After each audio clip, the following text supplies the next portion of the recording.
Welcome to Midwest Paranormal Presents Paranormal Soup. I'm your host, Jason Bland. Welcome to this Super Bowl Sunday. I got Rodger Frievalt from Destination America's Project Afterlife on tonight. We're going to talk about near-death experiences. I cannot wait. This has definitely been a big topic of mine for a long time since I've ever been interested in anything weird or unusual, probably since, I can remember. So we'll be with you in just 1 minute, and then maybe might get to see my new son, Liam. I don't know. It all depends on his mood. But we will be with you here in just a second.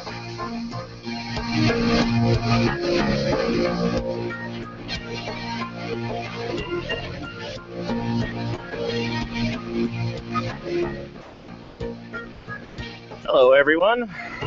Tonight, back again after a couple weeks off because I just had my new son. It's my wife in the background with my new son, Liam.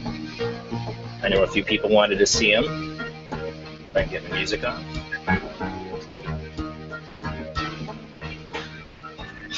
Come here, buddy. All right, welcome to the world, my new son, Liam Mason Bland. He's just a little over a week old. He was born last Friday here at 6 pounds and 11 ounces. He's a hungry hippo that eats all night long and keeps us up. Aren't you a hungry hippo? So I have a cute picture to show too, right when he was born, that I'm going to show here on the World Wide Web of Weird, because you're a Bland, you're weird. There you go. Got him. All right, tonight I got my guest Rodger Frievalt on. We're going to get to him in a minute. And Rodger, like I said, you're welcome to join in on the World Wide Web of Weird on anything you want to comment on. I always let my guests talk about it with it. I always like to get anybody's perspective from where they come from in the paranormal field. We'll get to who Rodger is if you don't know, if you haven't seen the show. It's very interesting content tonight. Big interest of topic of mine. So let me get the World Wide Web of Weird going here.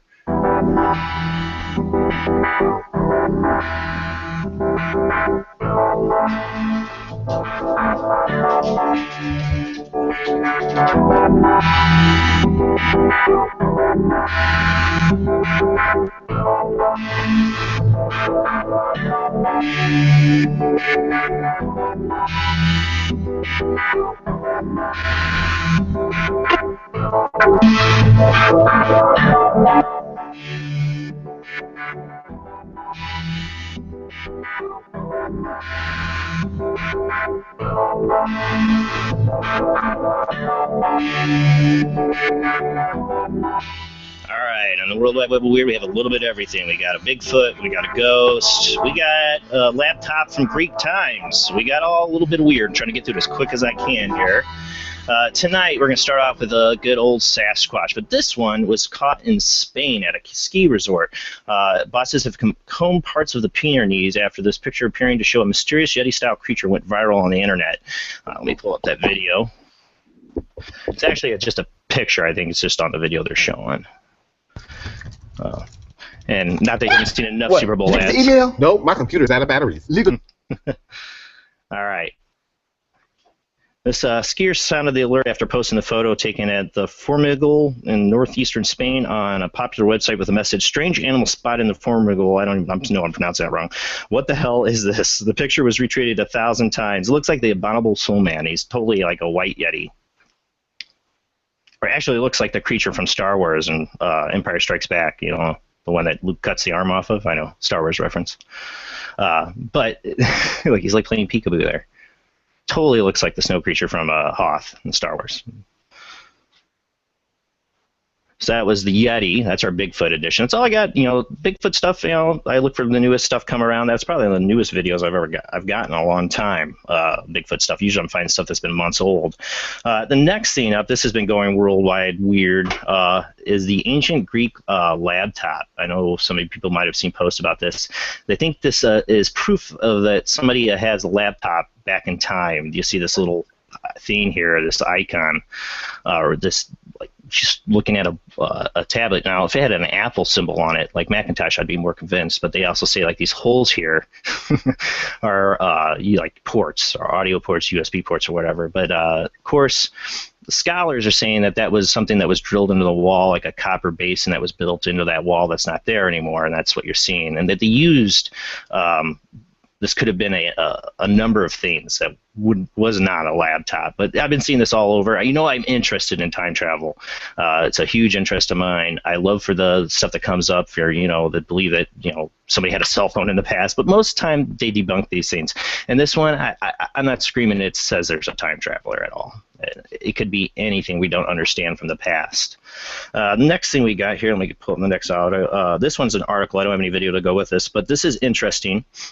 In early summer 2001, a taxi driver working in, here, hard words from here, Ishinimoki Magi Prefecture, which had been devastated by the tsunami a few months earlier, had a mysterious encounter. A woman was wearing a coat, climbed in his cab near the station. The woman directed him, please go to the Minama district. The driver in his 50s asked her, there is almost empty. Is it okay? Then the woman said in a shivering voice, have I died? Surprised at the question, the driver looked back in his rear seat, and of course, no one was there. Tokyo Gakunu, I know I butchered that, a university senior majoring in sociology, included the encounter in her graduate thesis in which 7 taxi drivers reported carrying ghost passengers following the March 2011 Great East Japan earthquake and tsunami. Yoka Kudo, 22, went to Ishinaki every week in her junior year to interview taxi drivers waiting for fares. She asked them, did you have an unusual experience after the disaster?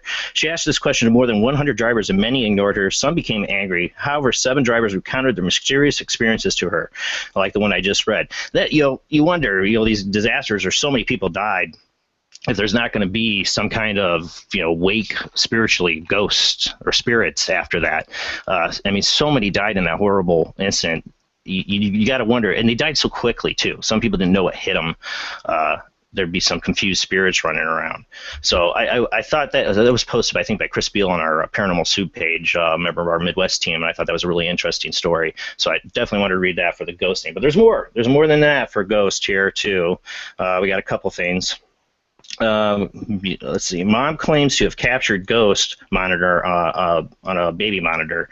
We've had a number of baby monitor stuff I've shown on the show. This one's pretty freaky. Let me get that video up. Hold on. There we go.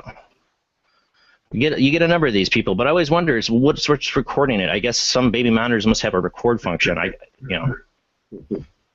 But how often you record your baby at night? It's weird.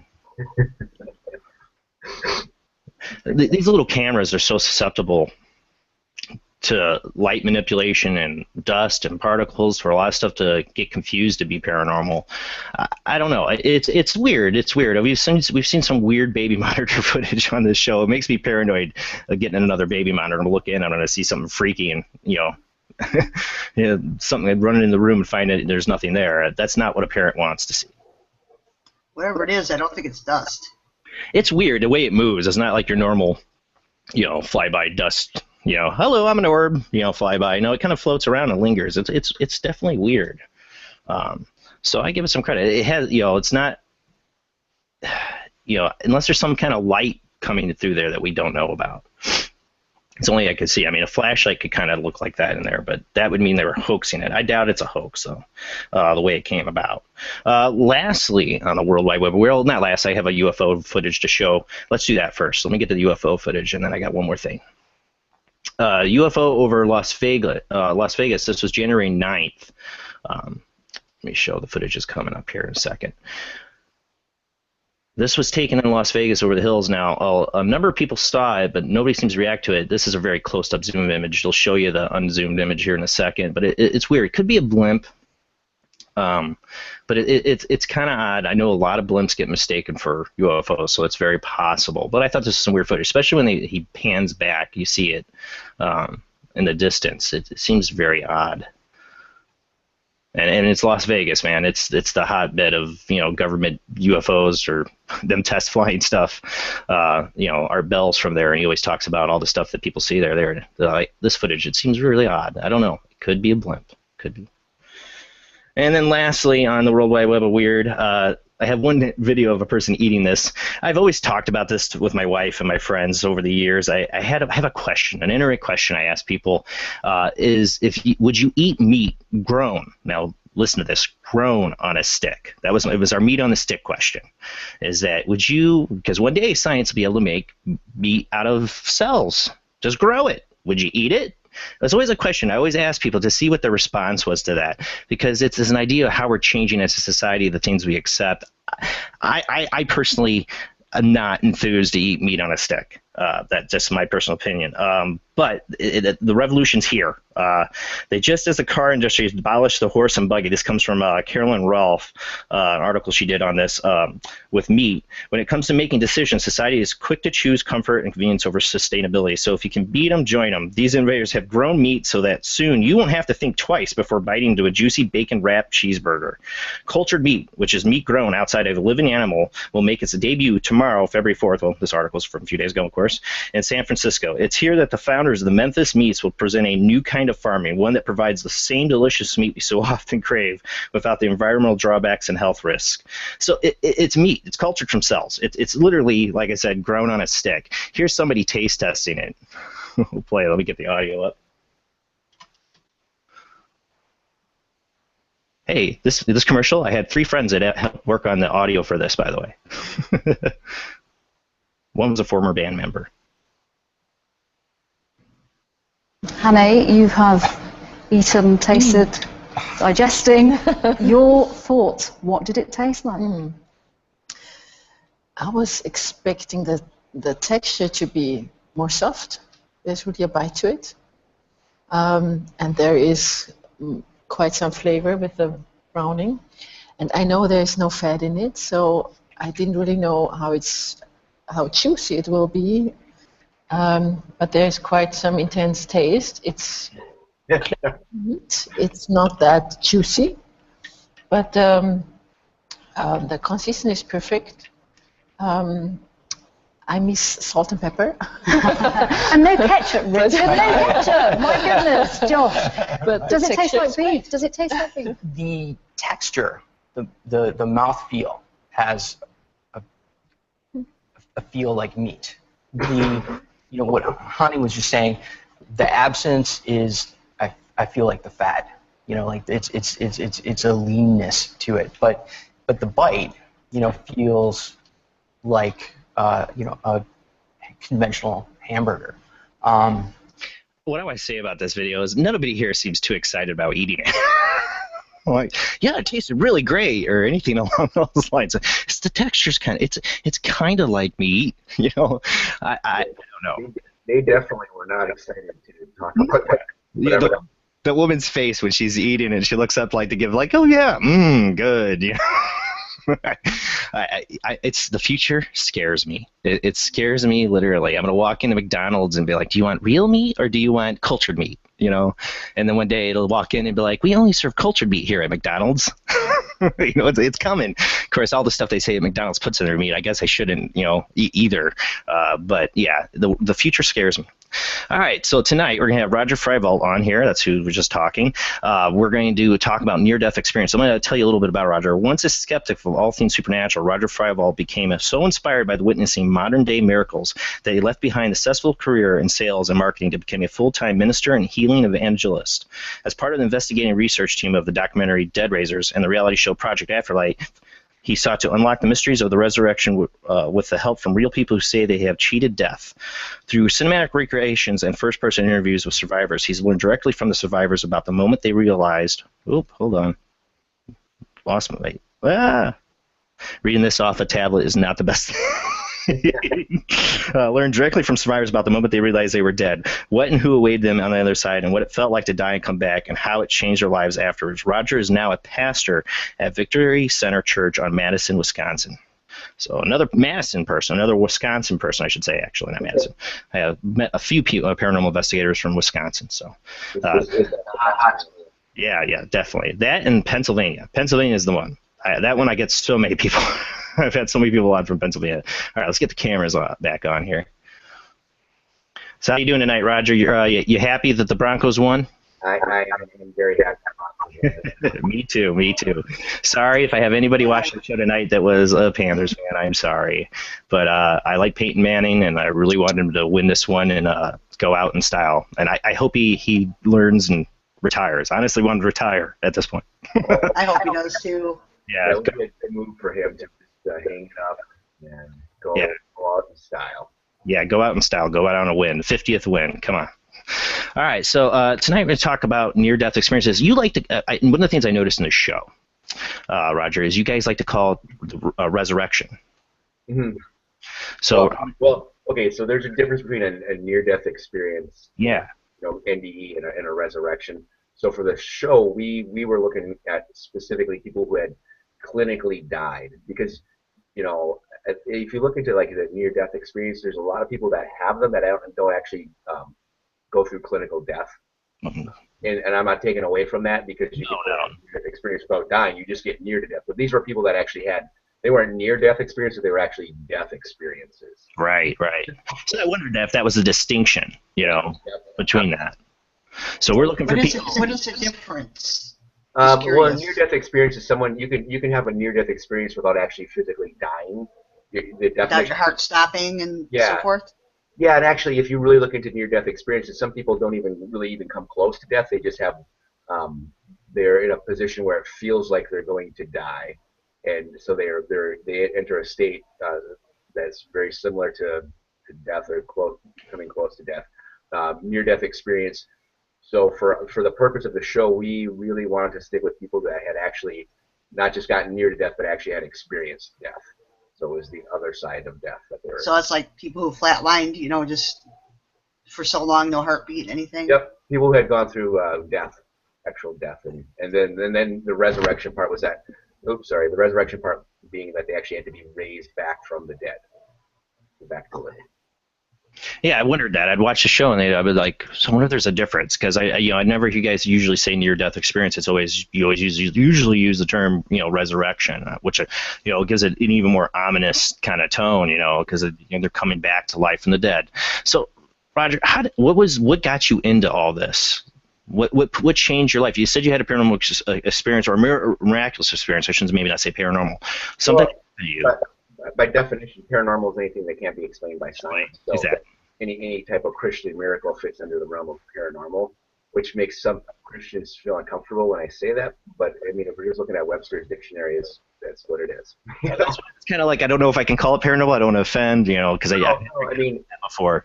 Paranormal and supernatural, supernatural actually falls under the category of paranormal by definition, but paranormal does not fall under the category of supernatural, because at one time gravity was unexplainable by science until science caught up with it. Like these UFOs are paranormal, but hey, science is probably going to catch up to it. Or science has caught up to it and we just don't know about it. Exactly. So what was the question? I'm sorry. That's all right. We get into this. We go down the rabbit hole of these subjects, but no. What was that miraculous event? Talk about that filled you, changed your life, that brought you down this road. Really, the miraculous event was something really simple, but it was really profound for me. I didn't believe in healing. I believe that it could happen. I just didn't believe that it did happen, or any type of miracle or anything like that. And I ended up being challenged to pray for a woman to receive she had an injured shoulder. And some lady I didn't even know. I was in Detroit, and she's in a parking lot. And I prayed for her shoulder, and I just said, I just speak healing in the name of Jesus over your shoulder. And I honestly didn't really expect anything to happen, but the lady totally got healed, and I was shocked. I was like, "What? No, like you got healed?" Like, and she was like, almost in tears, and she's very emotional, and she's running around, and I was completely stunned. And I asked her 3 times, "Are you serious? You got healed?" And the third time I asked her, she looked at me and she's like, "Well, what's the matter? You're the person that prayed for me. Didn't you think something was going to happen?" And of course I'm like, "Yes, of course I thought." And I'm totally lying. I mean, it was so bad. I was completely confused. But I actually saw that happen, and after that I went further down that path, and I saw a lot of really amazing, miraculous things happen, and I went from a place of not believing, but just doing it almost to, and I don't mind skepticism at all, because I was very, very skeptical. Yeah. But I didn't have an agenda to say, "Hey, you guys are a bunch of liars and idiots." My agenda was to say, "Hey, you know what? I'm going to give this a legitimate shot. It's not going to work, and then I can check it off the list." But for me, it actually happened, and I was completely stunned. and the list just kept going. Well, usually it's the other way around. Usually it's the person being healed that's the converted, not the person doing the healing. Yeah, I didn't get healed. I mean, I didn't get healed. I mean, since then I've had some miracles happen personally, things happen personally. But for me, it was very odd. I just got to say, it was very supernatural. It was very divine, and it completely changed the trajectory of my whole life. At that time, I was enjoying a successful career in sales and marketing, and my life radically changed in like 10 seconds. Wow. How long ago was this? How long have you been doing this? That was probably 6 years ago now, 7 years ago. Wow. And since then, I actually have ended up traveling around the world, going to other countries, seeing miracles happen, seeing amazing things happen. Right before, one of the things that inspired me to get involved in the TV show was a documentary that we made called Dead Razor, and it was about actually the same topic. And right. Right before we did that, I had the opportunity to pray for this brain dead woman who was basically brain dead. She's brain dead, non-responsive, and we prayed for her. I mean, it was shocking. Within minutes, she was sitting up. She was trying to talk. She was communicating. And this is after, like, I think it was 3 or 4 days of being non-responsive. Wow. Yeah, and so I just saw some really miraculous things happen. And I just, I'll be really clear here. Every time I pray for somebody, every time I see something, every time I pray for somebody, I don't see a miracle happen. Yeah. And a few weeks later, I was in another similar situation, and there was a young woman brain dead in the hospital, and I went and I saw, wow, I've seen this happen before. I know what's going to happen. Everybody get back, and she died. So I mean, it's that's that I think that's the hardest thing for people that do what you guys do. Praying for individuals in those situations, that you win some, you lose some. Yeah. And the questions of what makes the difference. What changes it? Because you are seeing miracles. When you do say something, they're not supposed to come back. They're brain dead. Right. And you are seeing actual miracles happen, but some days those miracles don't happen. And that's got to be the hardest part of it. Well, to be totally honest with you, it can be very frustrating and very discouraging. I went to Brazil with a healing evangelist named Randy Clark, and I learned a lot from him down there. It was about a 2-week trip. Mm-hmm. The most important thing I learned from him, he said, you don't start down this path if you aren't ready to handle disappointment. He's like, you need to learn 3 words, otherwise you're gonna burn out super fast. And those 3 words are, I don't know. Yeah. and he's like, you're gonna see a lot of people get healed, and you're gonna see a lot of people not get healed. You just have to be ready to answer with, I don't know. That would be my reproach, because I'm at heart an agnostic with a lot of things, and I question everything. But at the same time, I'm not. It's hard for me to say I know something. I'm usually on the lines of I don't know. So I've seen a lot of people get healed, and I've seen a lot of people not get healed, and I don't know. So so you started this this path. You're a minister or reverend. Yeah, actually, now I have a church in Madison, Wisconsin. It's called Victory Center Church, and I am actually a pastor of the church. I'm an ordained minister now. Like I said, my life changed dramatically in about. Right. Well, that's a big difference in careers. So in this church, do you guys do a lot of work with healing and prayer? Yeah, we pray for a lot of people. We see miracles happen there. We see people get healed. Again, you see a lot of people. You pray for them. You see a lot of miracles happen. You pray for a lot of people, and you don't see anything happen.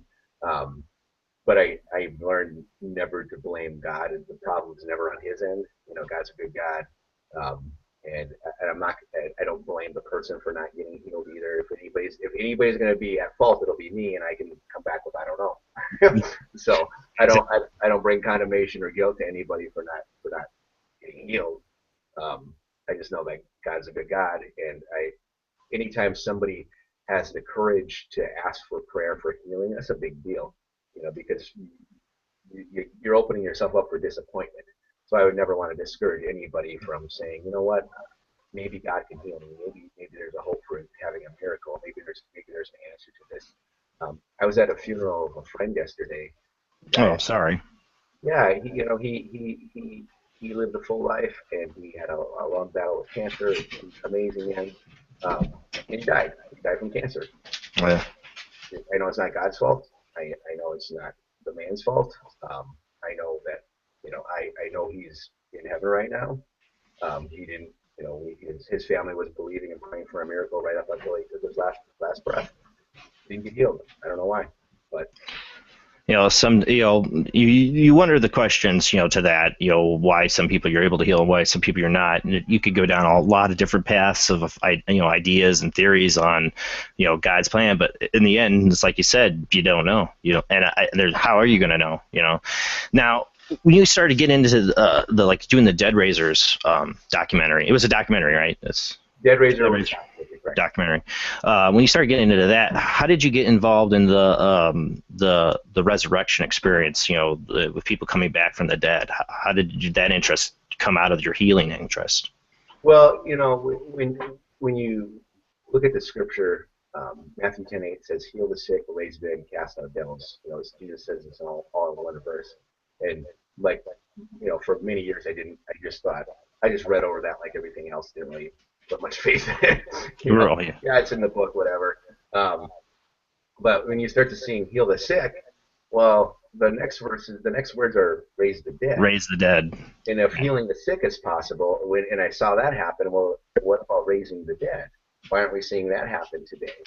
And that was kind of the premise of the movie. And we did some interviews with people that had been raised from the dead. And there's some footage of me praying for a man in the Philippines who actually died while I was there. Oh wow! One of our trips, and again, he wasn't raised from the dead. I don't know why, but yeah. Well, the typical answer through the ages has been it was just his time.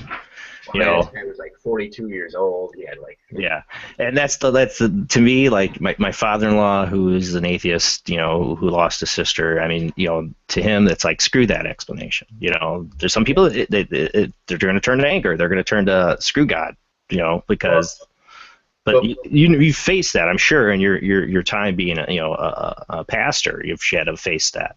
Oh yeah, but for me, I never blame God. No. Take that person home. Nope. There's a lot of stupid.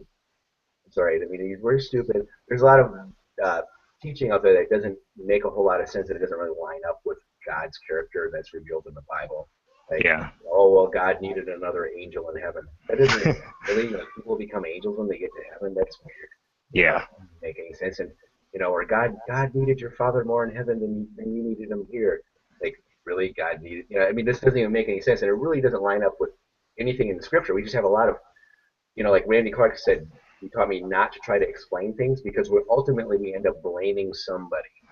That's totally right. That's exactly, you try to explain somebody, Yep. Somebody's getting the blame, be it God or some other entity. Usually we put the blame back on God. We put it back on him.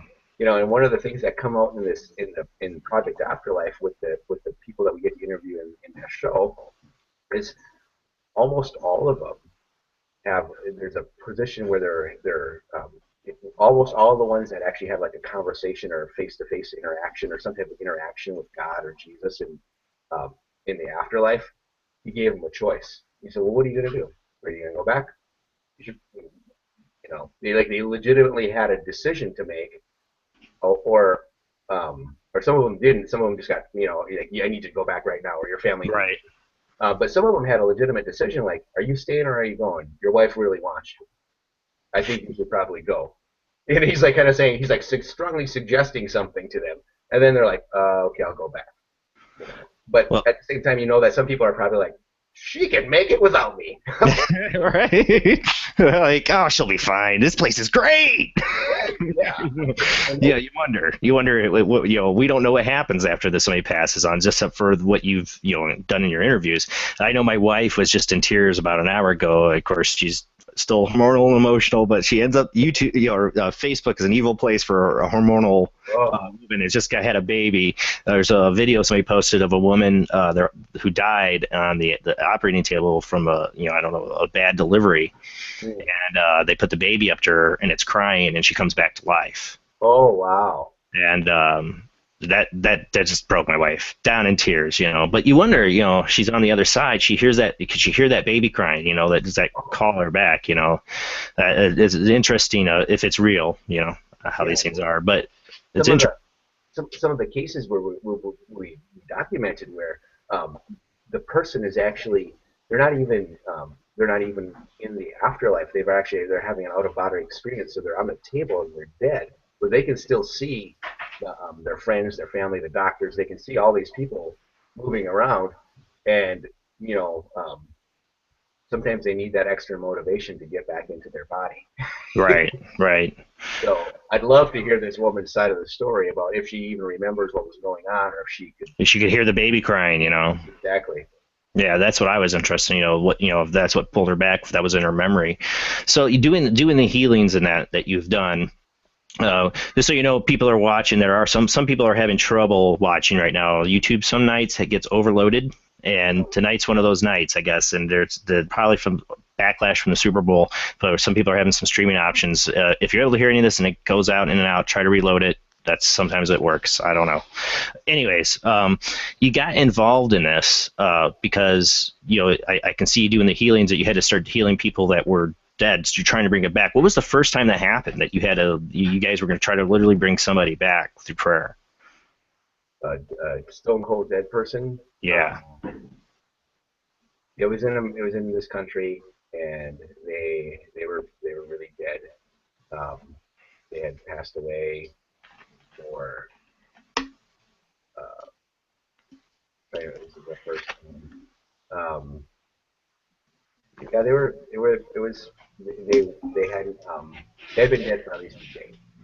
And, oh, well, that's pretty long to be dead.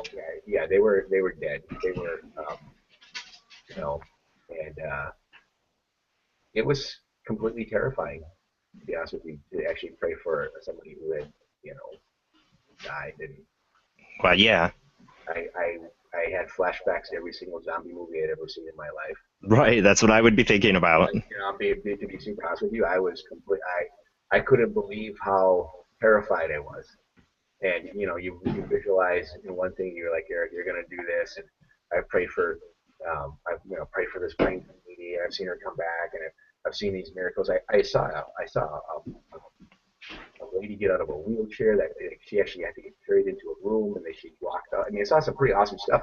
Then all of a sudden, there's like a dead body. That's to say, you're sitting in front of a dead body. I mean, it's like a dead body, and there's like family members that are wondering if this person is going to come back to life or not, and you're like, oh, there's a dead person here, and it really it completely shocked me, all the junk that I had in my head around dead people. Oh yeah. You don't realize, but in our country and so many other countries around the world, and actually that experience really brought me into like studying the process of death and how we do it in our country versus other countries. In our country, like, we don't see dead people. They die, and if they die at home, we get them out of there as quick as we can. If they die in a hospital, it's like, okay, clear the room. We got to take them down to the morgue. And there's really, like, we don't have. And then the next time we see them is at the funeral home, and then we bury them. And if you do see them at the funeral home, they've been done up. Oh yeah, they're all the blood is taken out of them. They look like a mannequin because they've got makeup on. In other countries, like, people die and they'll sit out and they'll put them on display in their living room for a few days before they do anything with them, or they put them out in front of the house and let them sit there. I know one of the things in Buddhism is they have young monks sit and watch a body decompose as a contemplation of death. Yeah, it's in our country it's so different, and like our idea of death is like, we don't see it. But then we see, like, up until that point, I was actually a really big fan of zombie movies. Up to that point. Up to that point, right? You're like, I'm never watching a zombie movie again. Actually, honestly, now that I think about it, I don't know if I've watched a zombie movie since then because Right? I felt up it was making my thinking, and it affected, so many things happen in our imagination, and our imagination is like one of the most amazing places that we can do things. It could be one of the most terrifying things. Right, and then we imagine something, and then we see it, then we bring it to life. But when your imagination is full of like zombie films and all these horrible things going back, and you're like, okay, Night of the Living Dead, no, in Jesus' name, I command you to not bite me. Yeah. So what am I trying to do here? Raise from the dead, but stay 10 feet away. Right, exactly. I'm supposed to pray for this person. Do I have to touch him? Can I pray for him outside? Yeah. So in the end, though, this first one that you were in this situation, did he actually raise from the dead? No. I did. No. I was going to say, because a day dead. I mean, that's the brain is gone, in my opinion. I almost passed out. It was really horrible. And then I'm thinking of like the things in the stories in the Bible where Elijah like lays across. There's a story of Elijah raises a person from the dead in the Old Testament. The Old Testament prophet. He actually lays on the body. Yeah. Oh yeah. Yes. Exactly. I always thought that was so weird. Oh yeah. I'm like, you should have done the Elijah. And I'm like, are you? Oh God! Now it's got a name, the Elijah. I gotta go sanitize my face. I'm rubbing hand sanitizer over my entire body. And somebody's gonna be doing CPR. You're like, wait, get out of the way. I'm gonna do the Elijah. Well, yeah, exactly. I want to end up arrested. That's what I'm trying not to get arrested. In front of the family members. Yeah, that would be great. Yeah, and so like the very first time I did it, I was completely terrified, completely unnerved. I probably looked like an idiot. And it did at that point. It didn't even matter how I looked. I was just, like I said, I was completely terrified. I would have been right there with you, and I have a really big imagination. You can ask my wife, and I definitely would have been freaking out. I'm like, I don't know if I want to do this. Like, yeah, I want to save a person, but what are we bringing back? I've seen my thing is I've seen these old '80s movies where they bring somebody back from the dead, and like they're soulless, Cemetery or something, yeah. Yeah, and plenty of zombie movies along with it. So, what do you think was your first successful experience with with resurrection? Well, I personally never raised somebody who's been stone dead back to life. I've raised the brain dead lady. I've prayed for. To me, it's pretty miraculous. That's pretty miraculous, though. I've prayed for people that were like near death, but were still on this side, that have had miraculous recoveries. People that were in intensive care, borderline, comatose. But I personally have yet to pray for someone and see someone who's like what I consider stone cold dead back to life. And I honestly, I probably prayed personally, I don't know, maybe like 25 times probably. That were completely dead. Oh yeah, completely. Can I ask Rodger a question? Yeah, always, Judy.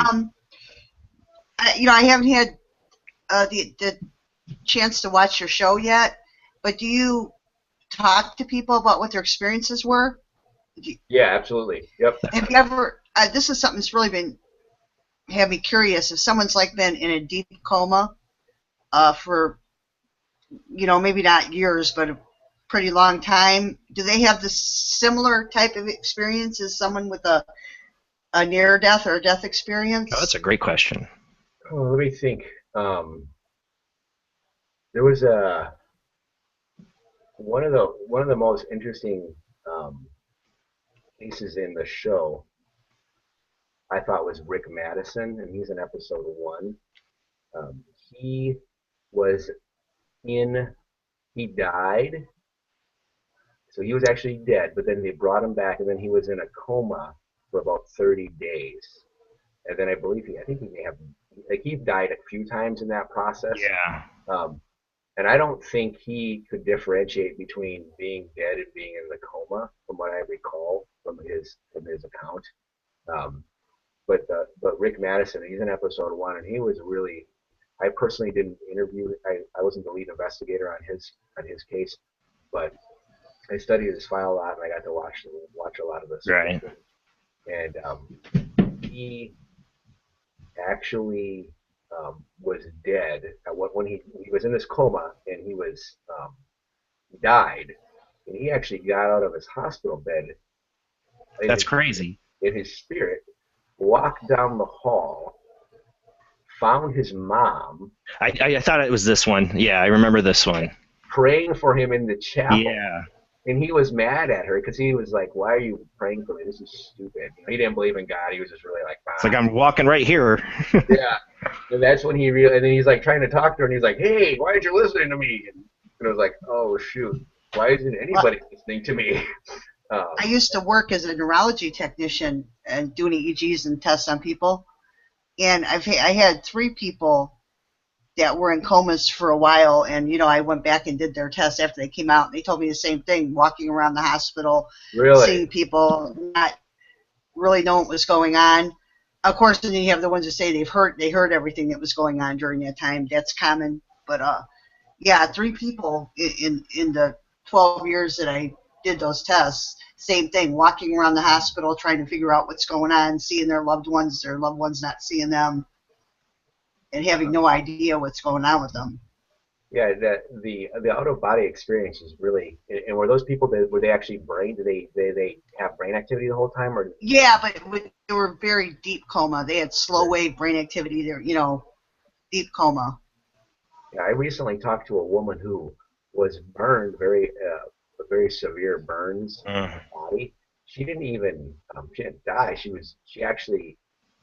I don't understand how this happens, but she actually had an out-of-body experience in the process of being burned. All of a sudden, she was above her body, watching herself screaming. That's not uncommon, though. And then after, I think after the pain subsided, she went back into her body, and then she was back in pain. But that's she was not watching her shell scream, the shell of her body. But that's very common, actually. What I've researched on people who've experienced traumatic instances of seeing themselves outside their body. They're not dead, but the pain is so intense or whatever. It's like they're shot out of their body, and they see themselves screaming or reacting or whatever. But they're outside of it. Abuse victims have talked about that too. Abuse victims while being abused they had these out of body experiences. It's like their soul can't take themselves. They step away. Yeah. So that's not an uncommon experience, actually. That could be a whole I've other heard of topic people on its watching own. themselves being cut out of cars. Mm-hmm. Yeah. Yeah, it's some kind of spiritual defense mechanism. You might think it could be, the way to shield ourselves from such a traumatic event. It makes you wonder that when people die in these horrible experiences that don't come back, if they were saved somehow from the pain or the experience, hopefully. I remember one of those 3 patients that I just mentioned. One was in a medically induced coma. Oh, yeah, I wondered if one of them you might have had where they put them under purposely. Brain swelling. Yeah. Yeah. Yeah, I know with the last or Tony Davis, he was in L.A., Los Angeles, and he again also had an out of body experience but he was dead. He actually got to see himself. He was laying. He got shot multiple times and he bled to death. Mm.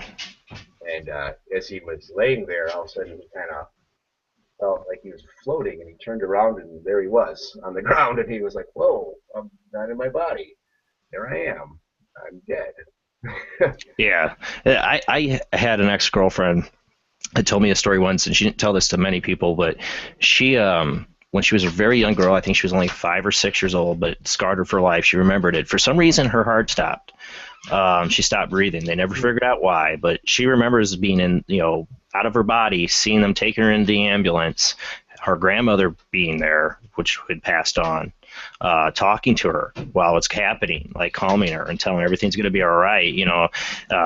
When she told me this, I totally believe her. She went through this experience, but you wonder too. Some people for a little girl just to suddenly have her heart stop, and she's floating outside her body and comes back in. You wonder sometimes these out of body experiences can be dangerous, maybe, or somehow stop the heart or do something like that. It's always been a fear. Am I go out of my body? Am I going to suddenly not be able to come back?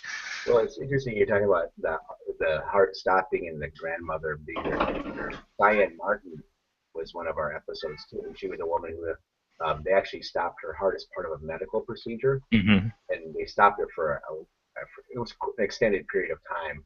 And in that process, she actually, she was clinically dead, but they were Right. resuscitating her. It was part of the process.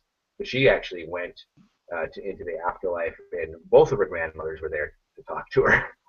Um, so it's interesting the similarities between what you just mentioned and that. Yeah, yeah. Well, there's a lot of when you talk about near death or definitely dead, come back.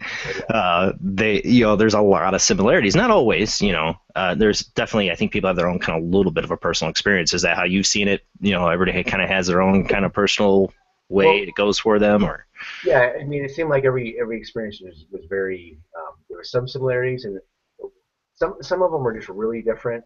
A lot of them had some similarities. There was kind of like there's kind of two categories. There's like I'm not gonna, the positive death experiences, positive afterlife, and the not so positive. right, right. There's probably not one that was just like, yeah, it was boring. Yeah, nobody's kind of like, It's either really good or really bad. yeah, it was either really good or really bad. One of the cases that I did with Arthur Field down in Chicago, man, that was incredible. He had a negative experience, and he actually ended up he didn't go to hell. He went to a place called Sheol, which is like the land of the dead. I'd say that's an ancient term for the dead. Yeah, yeah. He went to the land of the dead, and he was he was on the wrong side of the river. River Styx, yeah. Yeah, he was on the wrong side of the river, and he was a hustler, and he was actually very successful businessman, and both legally and illegally. And so he was just trying to figure out how he was going to get himself out of there. Like he was literally trying to figure out how to make a deal with the devil. And then he realized, wow, this is completely fruitless. Um, I'm I'm really in a bad spot. And just about that time, all of a sudden he ends up in another place, and he's actually looking up from the floor up. So he wasn't above the room, he was below the room. But Right. he up into the room like it was a glass floor, but it really wasn't. And it was his family members, and they were all praying for him. And he looked at them, and he was thinking, "Man, why are you guys wasting your time? Like it's too late for me. I'm I'm done. screwed. Yeah, I'm screwed." And then boom, all of a sudden he was back in his body, and he was like, "Praise God." This was a guy who wasn't a believer either. He wasn't, I mean, he is Right. Now he is. now. He No, is. Now, you wonder though how much like after that experience, how much he lives in. Does he? A lot of people that have the passing on to the other side and come back, I've heard have this they don't fear death as much anymore. But for somebody who has that negative experience, how does that feel traumatically afterwards? Living with that like idea, like I could go back there. well, he believed as I do that God had given him a second chance to redeem, to basically live his life, not just and he's really trying to make a positive difference in his life now. But he actually, he didn't believe in God. He didn't. I mean, he kind of believed, but not really, and he had never accepted like the gift of salvation through Christ. And so after he came back, that was the first thing he did was say, "Okay, Jesus, I believe that you're real, and now that I know there's really a heaven and a hell, I believe you're going to get me to heaven." So he put his faith in God, and now his lifestyle's completely changed. And he looked at me straight in the eye and he said, and this guy used to be multimillionaire, Yeah. from illegal enterprises. And he looked at me straight in the eye and he said, "I would rather sleep on the street as a homeless man and have the peace I have in my heart and mind right now than go back to that lifestyle." Yeah. He's like, "You cannot buy peace of mind, and I have it." And God gave him a glimpse to the other side, the alternative. yeah, I mean, he had peace of mind, and he just said nothing, like no amount of money is worth what I got now. Right. Peace of mind. If you see that, and you can't take money over there, and well, they used to put, coins in people's eyes or whatever to cross River Styx. Maybe you could put a couple coins in his eyes that would help him get across, but doesn't sound like he believes that would happen. No. Then there was another guy, Theo Nez had a really horrific experience. in the afterlife, but he is the same thing now. Now he's put his faith in Christ, and he's actually really excited to go back now. Like he's really looking forward to dying. Hopefully, you get a better option or a better room. Yeah, because he firmly believes like when I go back, it's going to be completely different. And many of the people, not only are they not afraid of death, but they're actually looking. They're not looking forward to the process, but they're looking forward to the destination after they've experienced it. See, when I was young, I grew up in a household with a mom that's a Buddhist and a dad who's agnostic. And so I was kind of left to discover my own kind of religion. I'm not Christian, but I definitely have some definite beliefs in Christian religion and Jesus Christ. But I'm one of those people that I just won't settle down on one faith, one religion. I'm just how I am. But one thing I've always believed in is the afterlife. It's just down in my soul. I believe there's a God, and I believe in an afterlife. I've never could be an atheist. I've seen too much. I've had too much happen. One of the things, though, that's always like bothered me about it is that, when I was a teenager, of course, teenagers don't think nothing bad will happen to them. But when I was a teenager, I never feared death. I'm like, yeah, I'll go to the other side. Cool. But now that I'm a, father of two and happily married, I love my wife to death, death scares the crap out of me. Yeah. It scares the crap out of me. Literally, I'll be the first to admit that I am afraid of death because I don't want to be separated from my wife or my children. I grew up without a father. I don't want my children to grow up without a father.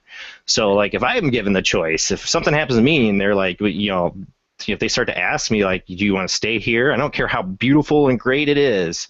I'm like, you don't have to ask me that question. Send me back right now. Right. I don't care how crummy my life is. It's about the people that are here that I care about. So you wonder, some people that maybe move on, is like maybe they have some bigger picture because they love their family and they love their kids.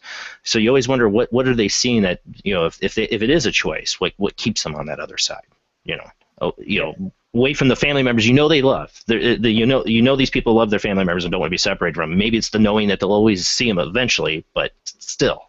Yeah, and I think that has something to do with it. I think based on what I've read and what in the interviews I've seen, there's a lot of the experience that these people have on the other side is so amazing that sometimes people forget.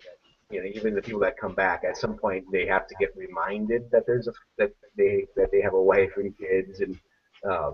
Like Tony Davis, he said when he was in the afterlife, when he was caught up in the clouds, he said I didn't even remember I had a wife. Like that sounds so crazy to me because it's the foremost thing on my front of my mind when it comes to dying. Like that scares the crap out of me. I want to live with an old man and see my kids grow up to be old men, and this guy's a guy who really. I mean, I interviewed his wife too. I sat down with both of them, and they're like. They've been married for a long time and they're still like newlyweds. He's like, I know this doesn't sound good, but I forgot I was even married. He's like, I just saw this place and I could feel, he's like, I felt like love was, like I was being consumed by this love and I saw this city and I knew that was my home and all I wanted to do was go home. Yeah. But then as soon as he started coming back, he was like, oh, what, my wife? And he started thinking about all that stuff, Yeah, somehow it's like a separate part of him.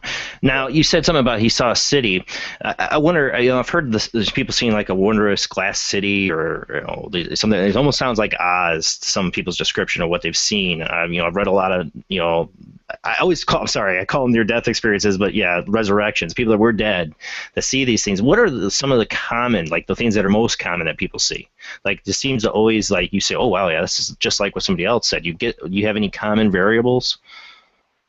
Several of the people that I've talked to have, they see like that light. They see some light. They see, a lot of them got to actually see Jesus or encounter him in some way. Some of them got to see like a city, or a lot of times there's like some kind of barrier that they come up against, whether it be gates or like a gated city, or a couple times with like a gated city, and they got to like the entrance and they were told like, no, we need to go back. You know, they kind of got pushed back. A lot of them experienced. A lot of them, their experiences were so different. Like this one, Valerie Gators, she ended up like in the garden, and she was pouring honey over her head, and I mean, it just wild, Wow. wild. Like it's like oil. She said it was like oil and honey mixed together, and just like wild tough. And she ended up like took her to the top of the mountain, and just one of the guys got to actually see a prayer. Actually, two of the guys got to see prayer energy. They were It was one of the guys who got to see like he saw like lightning kind of whizzing by him as his spirit was floating, like traveling. He said he felt like he was traveling at the speed of light, but all of a sudden he saw like streaks of light shooting by him, and he got to like slow it down. He could read that they were actually words.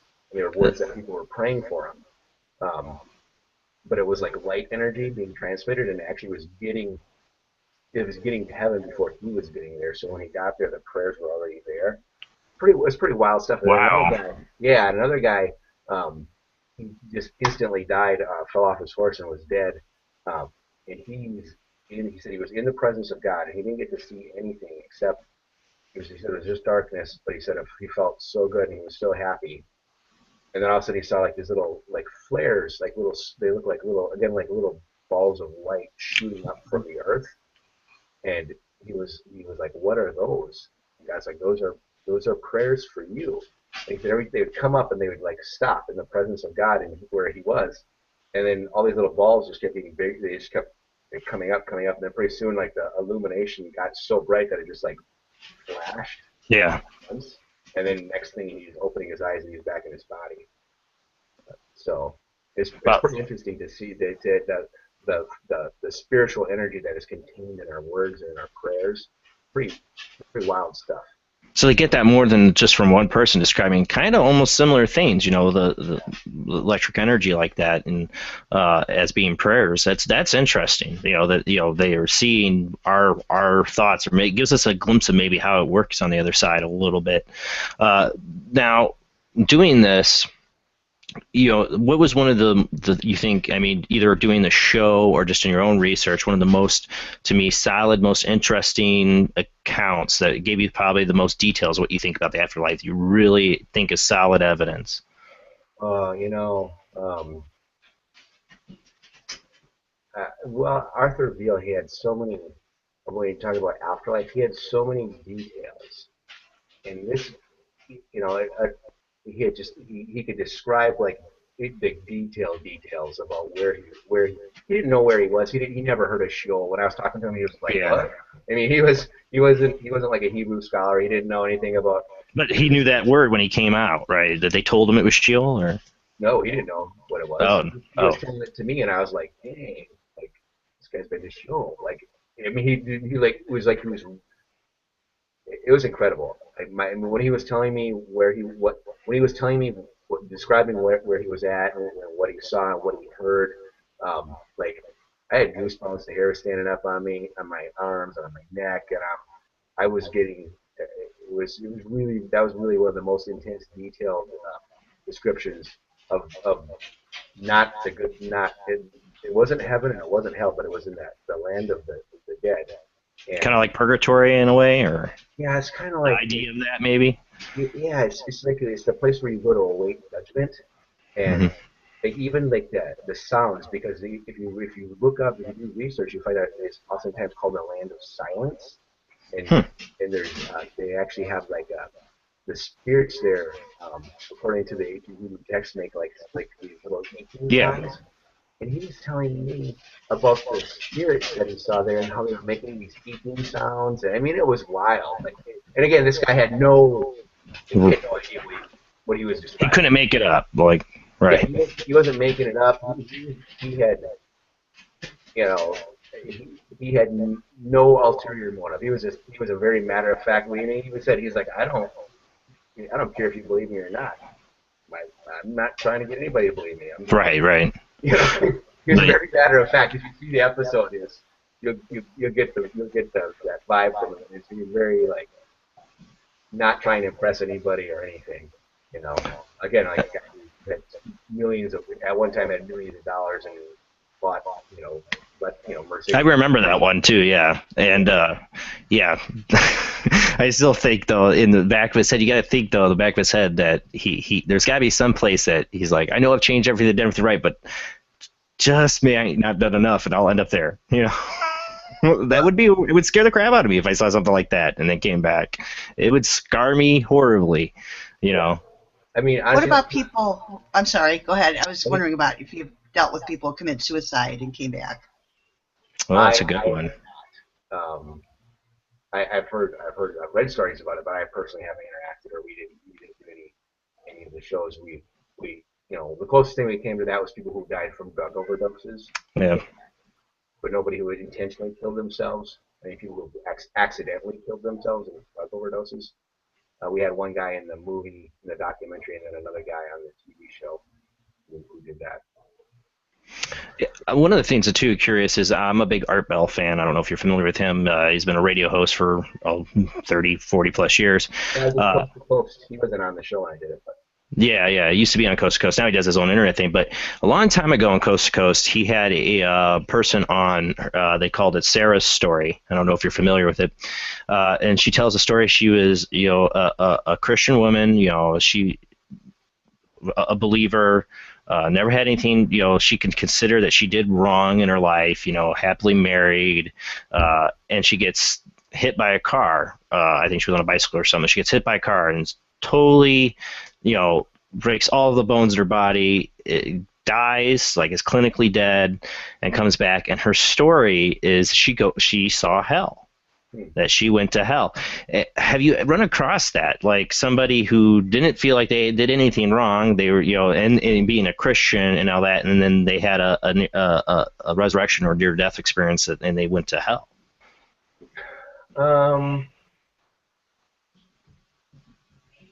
Well, I guess maybe the closest one would have been Theo Nez. I mean, he kind of was a believer in Christian.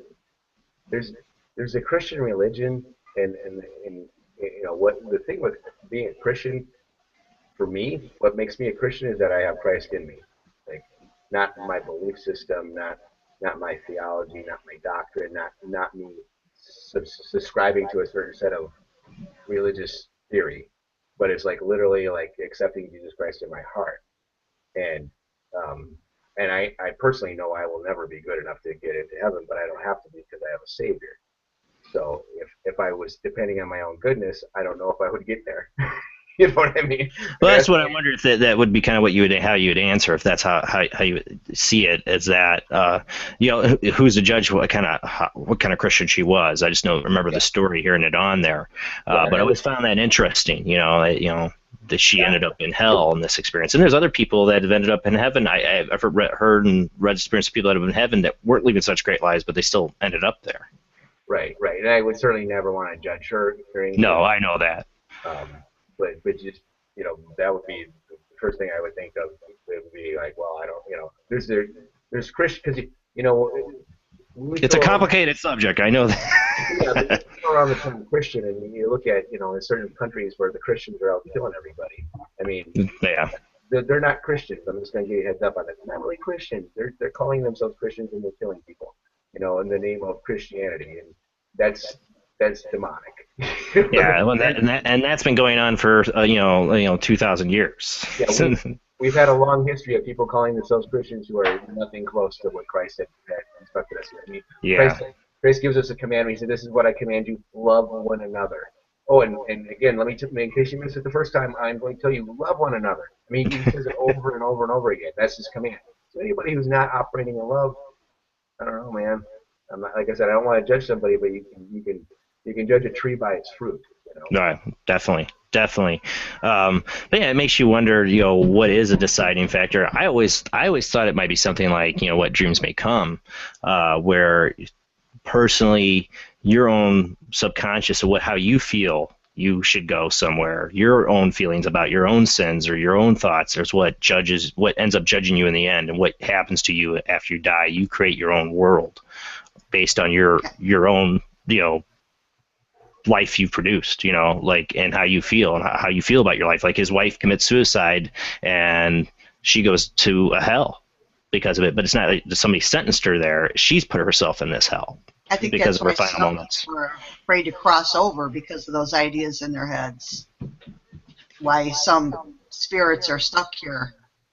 True, we've run across that as paranormal investigators and researching that you do hear sometimes responses and EVPs and that, or what mediums say, that spirits are afraid to cross over because they're afraid of judgment, that they're stuck in this in-between realm. Any of these near-death experiences ever you feel like the person, do you think that in-between realm is that out-of-body experience where maybe that's where spirits lie? Well, I know there's the out-of-body experience. I mean, that's been really well documented. Anybody who doesn't believe in that, there's just so much documentation. You don't even need to be a person of faith to believe that at this point. Yeah, I know. I've had my own out-of-body experience, so I'm definitely a true believer in it, that it happens to people. I mean, there's people that have been able to verify. I saw there's a red shoe on the roof of the hospital. Go look.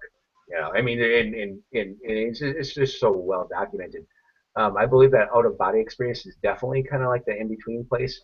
And I also, based on, again, I go back to that Arthur Veal, because he didn't go to heaven and he didn't go to hell. He went to this in-between. In-between, yeah. Yeah, and then he was able to come out of that place, and then he went into an out-of-body experience, and then he went back into his body. So I'm going to go back to the 3 words and say, I don't know, man. That's probably the best response you can have. What I can tell you is it's not, I believe, again, I believe in Christ. I believe, I can tell you what I do believe in. I believe in Christ. And I believe that because of him, he has paid for the sins of the whole world. All we got to do is put our faith in him, and we'll get to heaven. I know that for a fact. Beyond that, everything's a little sketchy. Well, yeah. What happens after that? Who knows? But then when we talking to these people, these men and women, interviewing them, hearing these accounts, and there's a lot of variables out there that I would never even have imagined. Before we continue further, I want to mention to the audience really quick. I am a couple of people I wanted to have come in and talk about their near-death experiences. One's sick, and one I think is sleeping right now. She found out she had to work tomorrow, so probably not going to have them on. But I did see a couple comments from people that might have had some experiences with resurrection or near-death experience. I'll even take an out-of-body call. There's a Skype line, OOJBLANDOO. That's my Skype ID. Send me a contact request. You can call into the show if you have any questions or want to tell your story, if you've had any near-death experiences. We'll keep on talking, but if you call in, we'll stop. I'll get you up on here, and we'll let you tell your story or ask your question. All right, so anyways, it was weird before the show. Just last night was, what was on TV? Flatliners. Oh. I was like, oh, that is perfect. So I had to sit there and watch the movie with my wife. I'm like, I haven't seen it in ages. I used to love that movie.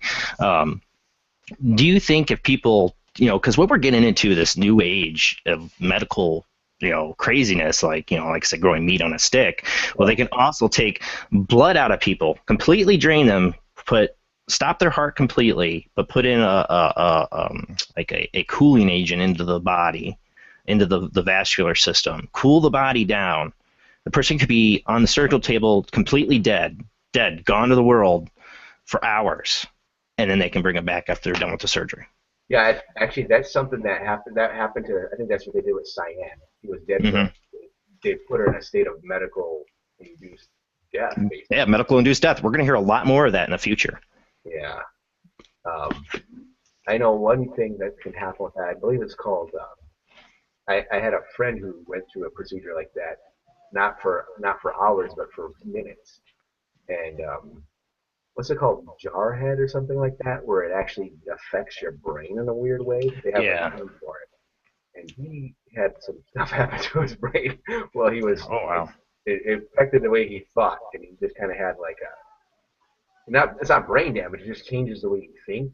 Yeah. I think there's a lot of things that there's going to be a lot of unintended consequences from some of this stuff that we're doing.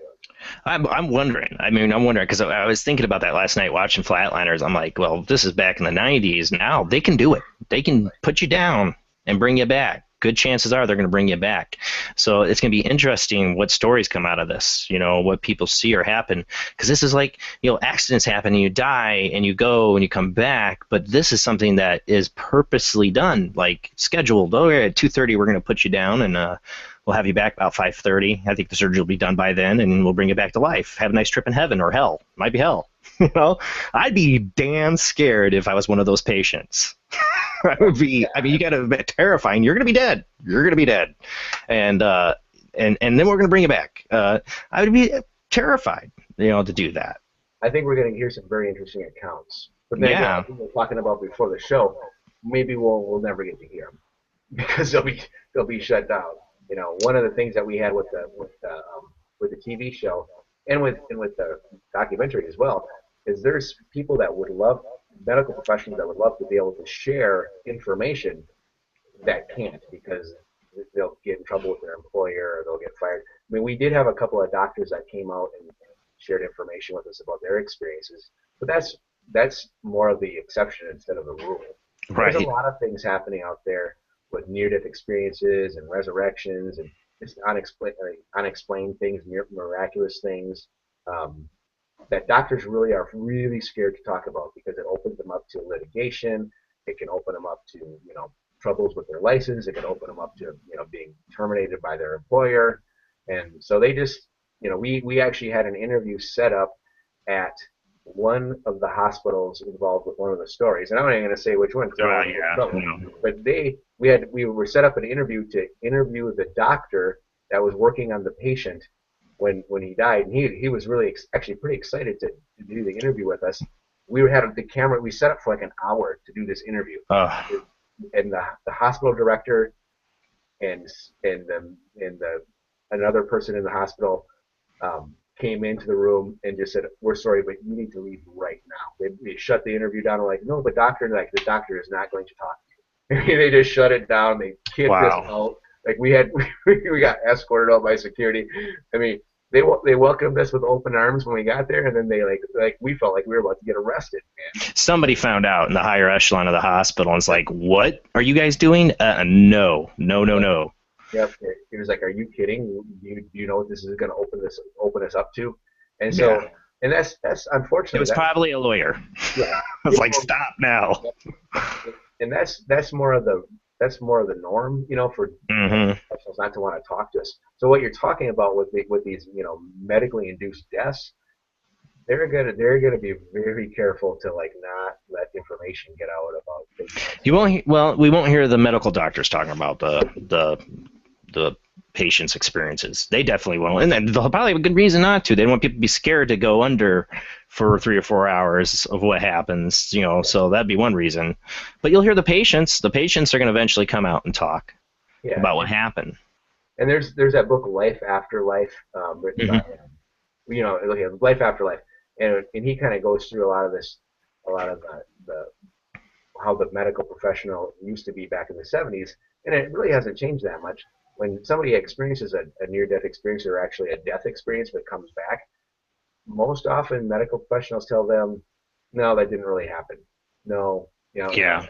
And like, "No, you shouldn't talk about this." And they really, and I'm not saying they have a malicious agenda, but oftentimes they really do their best to get the people not to talk about what happened. Hey, and why? Why? If this person had this experience, that's their experience. Let them talk about it. Do you think that comes from just a clinical? You didn't really die. It was just the chemical breakdown in your brain, and that's what you're experiencing. Yeah, and I think even the people that know that they die, or the medical professionals, a lot of them just have such a viewpoint where if they can't explain it through science or medicine, it just doesn't exist. Yeah, they're scientists, and there's no other explanation but the scientific one to them.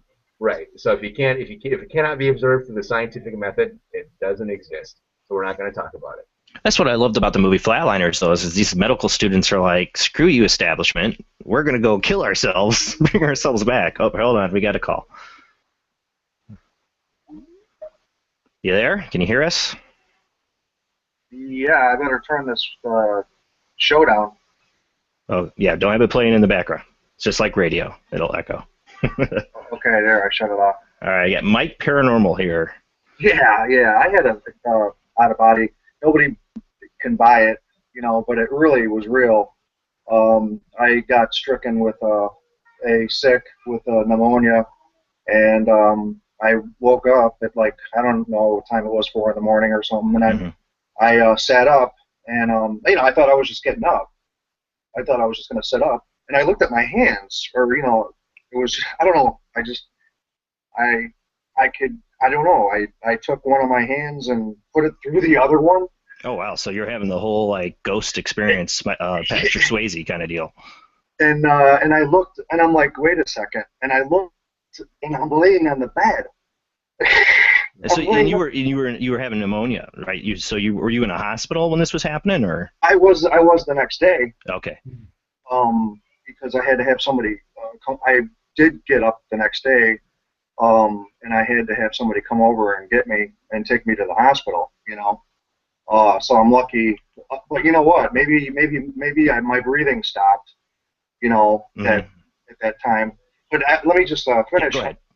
Yeah, I got up and I went. I was in a little dormitory. I was living, working and living and going to school in this little dorm, 8 by 11, really small room.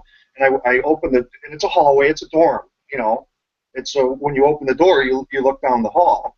And I did. I got up and I didn't know what I was thinking. I didn't know I was dead. You know what I mean? I did. It didn't freak me out either. When I saw myself there, maybe I thought it was a dream. I don't know. But I walked. I opened the door. Yeah, you physically opened the door? Well, no, I can't say physically. You just kind of thought about it and you were there? Yeah, I can't. That's a good question. The reason I say this, Mike, is because your experience is very similar to one I had. But go on. Okay. So I looked down the hall and started to think, but then I looked up like at the ceiling, and I thought it was like the outside, like sky or something, or I don't know what I was thinking. And then I'm like, wait a minute, this is kind of freaky, or like what is this? I mean, is something going to come out? You know what I mean? What is that? Or I wasn't really scared, but I was, and I didn't know what it was. Like something, it was almost like being like under the ocean, and you don't know, like if something could come out. You're really not sure where you're at. So anyway, I just went back in the room, sat back down, and I can't remember if I looked back at myself, but I just laid back down on the bed, and that's all I remember. I laid back down, I guess, back in myself, and that was it. And it was so real. I don't know what to tell you. Maybe I won't. Oh, I'm gone. I believe you, because I had a similar experience. I wasn't dying or anything, but I was sick. I believe, the swine flu, and I don't know if it was a fever dream or what, but I saw stuff, when I felt I was outside of my body. And there's another experience I had, but I'm not going to get into that. That's a little bit more darker one I had, where I felt like something demonic took me out of my body and showed me stuff. But you had this experience. Do you think you might have died for a moment in that bed? I think I was gone. I really do. I think I was gone. Go ahead. I was going to ask Rodger, is if you heard these kind of experiences where people are really sick, maybe not have died, but they were really sick and then have this kind of experience? It's almost like the coma situation.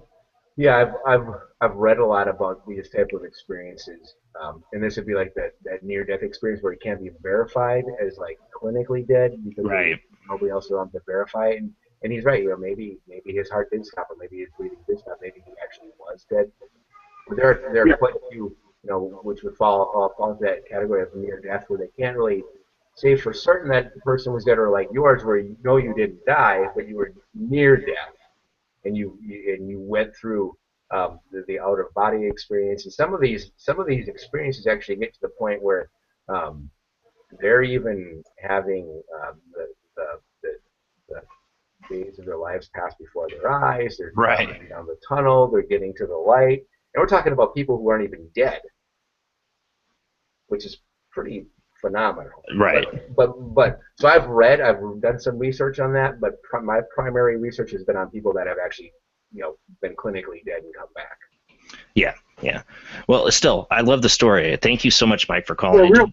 real Yeah, quick, I go was for going it. to say, I think men, I got to go back and look, but I heard, I mean, I heard men stop breathing a lot at night sometimes. Well, Not sleep apnea, you can have that condition. Yeah, Reggie White. what it is about men. They could stop breathing. But and it's sort of a normal thing, but I don't know. Maybe It scares the crap out of my wife because in the last couple of years I've started doing it. She'll be laying in bed next to me, and I'll just do this like and not breathe for like too long. I don't know how long it is for her, but she said she'll just like go, "What's going on? Is he all right?" Like I do this, and then I suddenly start gasping for air, and I'm back. So I got to get tested for sleep apnea. Well, I was thinking also in Mike's situation, if he had pneumonia, his fever could have been really high. That's what I thought about my situation. I had swine flu. I had a huge, really high fever. Actually, when your fever gets that high, your brain just kind of shuts down. So his experiences were kind of like the coma people, where he's walking around, Right. probably because your brain is cooking. right. It was verified. I had an upper left lobe infection, a pneumonia. Oh yeah. Oh yeah. Definitely, you were in serious trouble. Did you have any questions at all? No, thank God I was young enough not to die. Anyway, thank you. So, right. Well, thank you so much for calling in, Mike. I love the story. You have a good night. yeah, thank you. Thank you. All right. Bye. Yeah, it's an interesting story. I even had my other thing where it involved a darker entity. I went through months of dealing with something that was really dark. I don't like to call it demonic. I don't know what it was, but one of the experiences I had is I felt like it ripped me out of my body, and I had this really strange experience. I was actually ended up in our mall, but it wasn't like our mall. It was like, but I felt like I'd passed on to some other side, and I was in this mall. Like it was this ongoing mall. You say mall, you're talking about the mall? Like a shopping mall. So you went to hell is what you're saying. Yeah, because I work retail. Seriously, I think I did. I think I did go to hell. And there was this little old black woman there, and she's just kind of shaking her head at me, like, you need to turn your life around, and like shows me stuff. It was really one of the weirdest experiences I've ever had. And at the mall, that would be in hell. I would be in hell. Dude, I hate the mall too. It's one of the worst places on earth. Yeah, I have to work in one. So, but this one was an indoor mall at the time. I think I worked at an indoor mall at the time. It might have been my subconscious way of telling me, you better shape up. You're going to be here for the rest of your eternity. You're going to be in a mall. And it's going to always be Black Friday. So, yeah.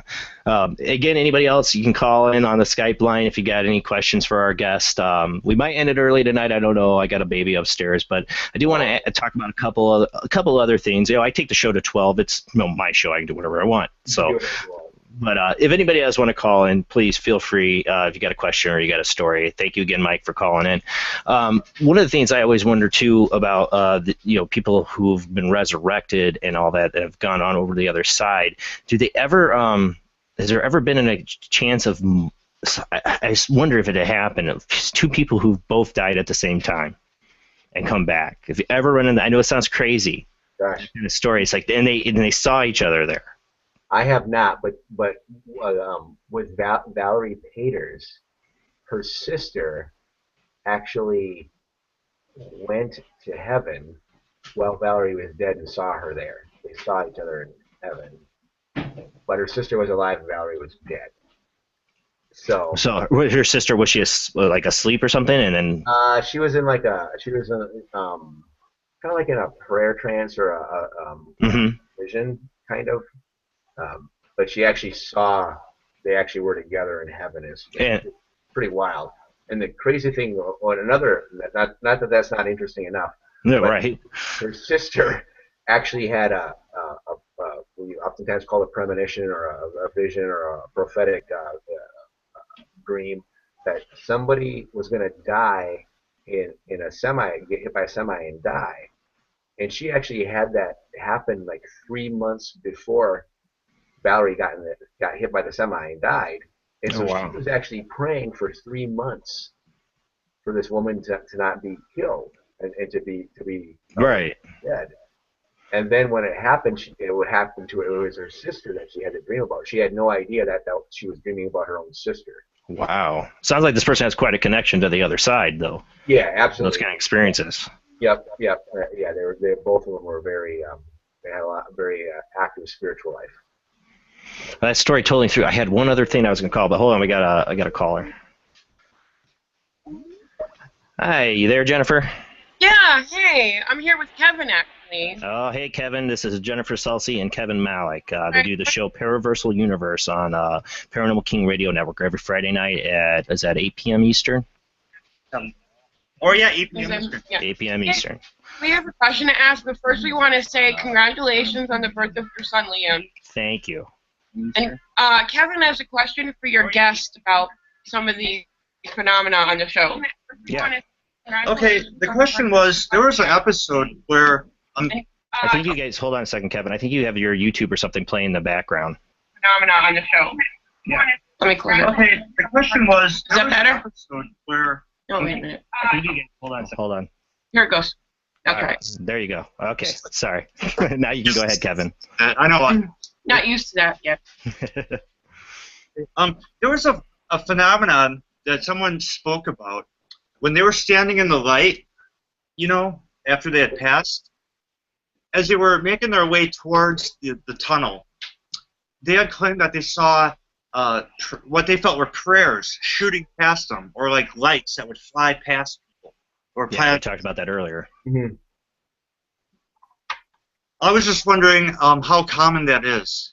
Well, we had there were two of the cases on 2 different episodes had that happen. So you know, out of 6 episodes, two of the people actually got to see that prayer energy happen. So I don't know what percentage-wise that'd be. I guess that'd be 33% of them. Or no, we had 12 cases, so that would be about less than 10%. Hey, we did log on late. I'm sorry if you guys talked. No. Well, no. It's still an interesting subject to see how many. They had 2 out of that, but how many more might have happened? Besides that. Right, that's what I asked, because I had heard about that before, and when I saw that on the show, I was actually excited to see that they had actually addressed it. Right. So thank you. Yeah, no, I mean, to me this is mind blowing that these people actually got to see because you got to think about it. Okay, they're not in the physical realm anymore. They're 100% in the spiritual realm, but they're seeing something that we do in our physical bodies get transmuted into the spiritual realm as spiritual energy, and in the spirit realm they actually see this energy producing results. I mean, to me, that's mind blowing. You said the one guy looked at the energy and he could see words in it, he could see the words of the prayer. He could actually read the light. He could read the light. That's amazing. Yeah, that's what I thought about it. Yeah. We wonder what kind of insight we're getting about how the dynamics is. If a prayer can become a word and a thought and a manifestation on the other side and become physical energy, what is the power of our mind or our soul that can really have that kind of impact on our lives to be able to pray? That it's going to physically manifest, or what bad things can come from that too. It makes you really want to be careful what you're saying. Right. And it gives you do you consider Scripture says the power of life and death is in the tongue, and literally, how true is that? When our physical words can be, like I said, transmuted into spiritual energy, that's pretty wild. It makes you wonder too about people who use spells and witchcraft and do things, maybe a curse. What kind of energy that would look like, against somebody. They're seeing this the good side, but there could be the bad side of that power too. Thoughts becoming energy and having an impact on our life. Thank you, Kevin and Jen, for calling. Did you guys have anything else you wanted to ask? No, we just wanted to say we're glad you're back, and we wanted to say thank you to your guests for answering our question, and keep up the good work because that show was just amazing. Well, thank you very much. I really appreciate that. I'm looking forward to getting something back on the air. I don't know if we're going to be on the same network. I don't think we are, but there's things in the works right now. And even if we don't end up in the same type of package or the same type of program as before. We're going to continue to do what we do. Right. Yeah. Some people get in it just for the TV, but you're not one of those people. This is a passion for you. You just happen to get on a TV show for it. But spreading the word kind of too by doing it. Well, thank you, Kevin and Jen. I will see you guys soon. These guys are going to be on the show. What did we decide? What was it? Crap, I already forgot the date. Boy, sometime in March or April? It's in April. April. I think it's April 20th. I don't remember. I got it down. So April 10th, baby. I got it on my calendar. We're going to have them on for cryptozoology show. It's going to be awesome. Finally going to special. Yes, we're definitely going to have some really cool guests on for that show. And I've not done a Bigfoot show or a cryptoid show yet, and so I'm really excited. It's too bad I got to wait that long, but I'm actually booked up till May. So. Right. And we might actually have some EVPs to play. Oh, EVPs involved?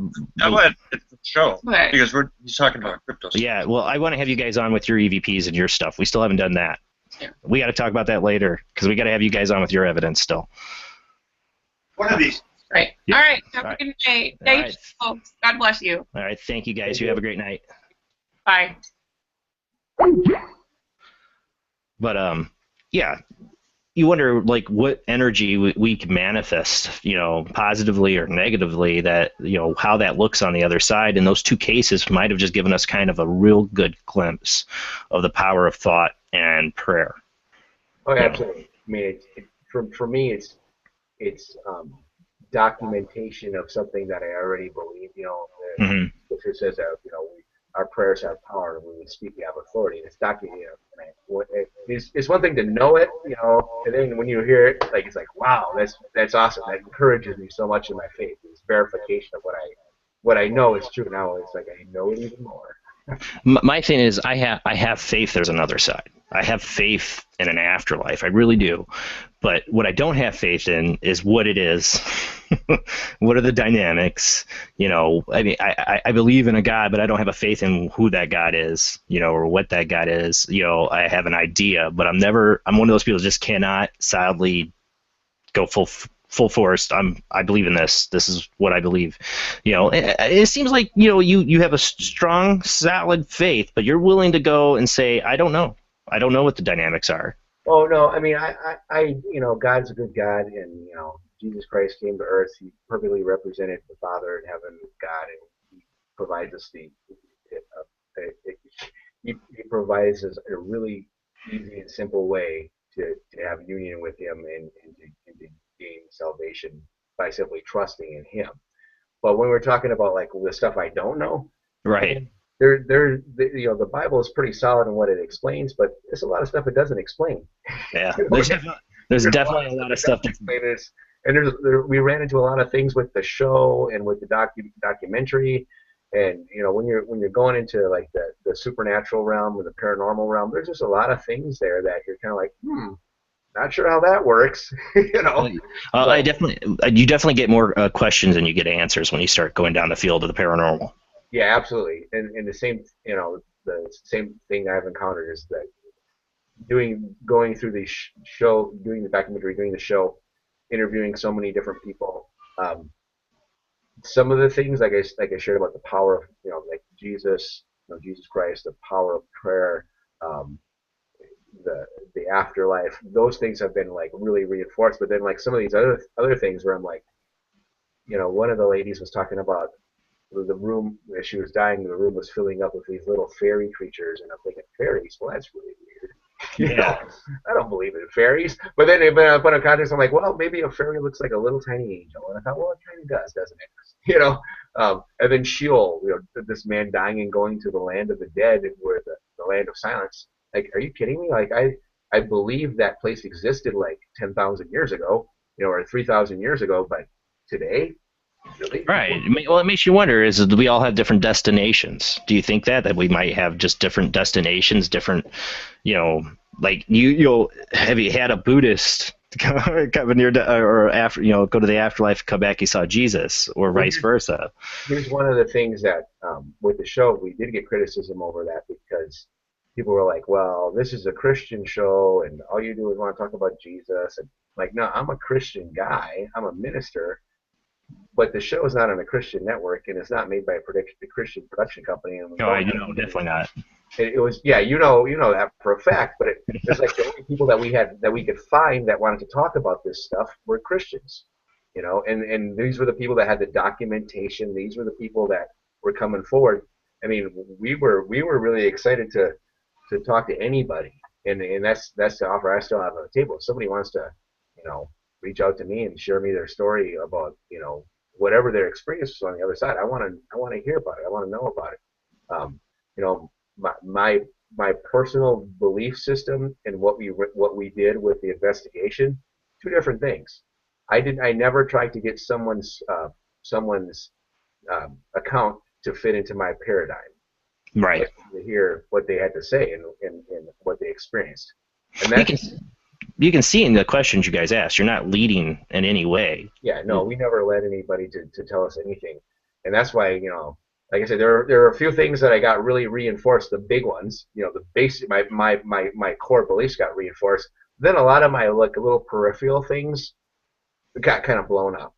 You know? Oh, like fairies. Yeah, like little like fairies. Is that the weirdest near-death experience or resurrection experience that that you've had, or you've had? What's your weirdest one? And you know, they were some of them were pretty wild. Theo Ned's, his was crazy. And Tony Davis, man, like, you know, you believe, you know, I believe in miracles. I believe anything's possible. When you hear about a guy who's got like literally bleeds to death on the street, and I'm talking to him and I'm having a conversation with a guy who like literally got shot to death. Yeah. In a gang by gang members, just executing people to get into the gang random initiation, and he's talking to me. He's actually able to survive that. I actually known a couple of people that survived few gunshot wounds, and it still amazes me. And he like shows me his bullet holes, and I mean, and then his medical records and his scars and all this stuff. And you're like, yeah, how are you alive? Right. I mean, how are you even alive right now? And then he's like singing and dancing, and he's like, I feel better than I did before I died. Oh my God! Yeah. Death is not recommended, audience. We're not recommending death. Yeah. It's not a rejuvenator. But I mean, like meeting people like him and hearing and like seeing the physical proof of what he went through, and then like seeing him standing in front of me. I mean, that really stretches, you know, it builds my faith and really stretches my faith for me to believe for more. You know, like, yeah, there's more out there. I'm not seeing the magnitude of what I think is possible. You know, what God can do with the miraculous, the supernatural, the paranormal. I'm not seeing that. Yeah. Do you generally believe that somebody can pull an Elijah? You know, or really like bring somebody back that's been dead for a day or more? Through prayer. You know how that works, man. That's all I'm gonna say. Yeah. Right. Right. No, I do believe. I believe that you can. I mean, you know, but it's more possible just in Jesus doing it, but that other people have done it, that or can be done, that they can use prayer to bring somebody back from the dead that far gone. Yeah, in the documentary, we actually interviewed a guy in there, and I don't remember how long that child was dead for, but it was, I think, at least a day, maybe 2 days, and they prayed for that child, and the child came back to life. Like 2 days? Yeah, I think it was 2 days. That's it. 1 day is incredible enough. 2 days is just wow, because you know how long the brain's dead. I know there's a famous story, and I can't think of the guy's name. I know it was in a European country who he died for 3 days, like was in the morgue and everything, and came back and had an incredible story to tell of I can't think of his name right now. And I think he had healing powers afterwards. I don't remember, and some of that. How often do you think people have come back that have something extrasensory attached to it? And I think the majority of the people that not so much Arthur Veal, Tony Davis definitely, Theo Naz, Madison. I'd say the majority of the people that were part of the show, after their experience, have gone on to see miracles happen and things that they didn't see happen beforehand. because now that they've experienced this, they totally, I mean, they're open to anything's possible. Well, I wonder because we talked about earlier about how movies affected our brains and situations and stuff. A big fan of the book and the movies is The Dead Zone. Christopher Walken's character goes into that coma, almost dies, and comes back with like the Sixth Sense, touching people and like, and seeing Charlie Sheen's father is gonna be the president and kill everybody with nukes. You wonder, like, do people come back with like some kind of extra sense or a power or a psychic sense or a sixth sense? Did they get some extra for breaking the veil, going over to the other side? Some people say I know from reading, and I know you have, that some people have had these near-death experiences and that have come back and claim to be mediums or psychics, or they can talk to the dead from it. Yeah, I mean, I don't know if any of them gotten like any. They've just been given some type of supernatural ability, but I know that I believe the majority of them have been operating with supernatural ability. And like I said, I don't know if it's because they were given it, or because now they believe for what they already carried. You know what I mean? Yeah. Because I mean, again, like I said in the beginning, I'm not a Christian because I haven't signed my name to some legal document. I'm a Christian because Christ lives in me. And part of what he says in John chapter 14 is he says, you're going to do the same things I'm doing and even greater. He says, the same works and even greater works. And then he was talking specifically about like miracles, raising the dead, casting out devils, all that stuff. Yeah. And so as a Christian, and if I have Christ on the inside of me, well, that means I have resurrection power on the inside of me too. Now, well, how much do I really believe that? Well, you having faith in yourself. It's easy to have faith in God, but to have faith in yourself is hard.